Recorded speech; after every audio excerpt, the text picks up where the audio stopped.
Guys ये देखिए,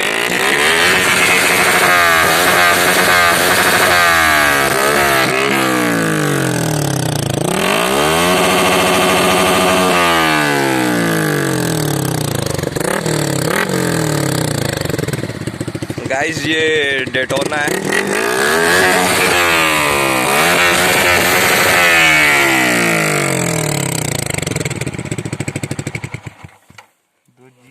ये आपका वर्जन 3 है और इसमें ये डेटोना डाला हुआ है।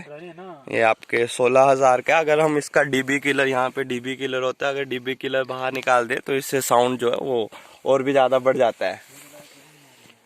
और इसकी जो कीमत है वो ज़्यादा नहीं है, आपकी 16,000 रुपये कीमत है।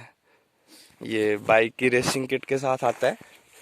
और ये देखिए हमने इसमें एक्स्ट्रा यहाँ पे ये सेफ्टी गार्ड लगाए हुए हैं जो कि एल्युमिनियम के हैं। यहाँ पे एक्स्ट्रा ये मोबाइल माउंट करने के लिए। और पीछे से आप देख सकते हैं ये टेडी है। बाकी नेक्स्ट टाइम ये रही KTM, हम इसका रिव्यूज़ देंगे आपको।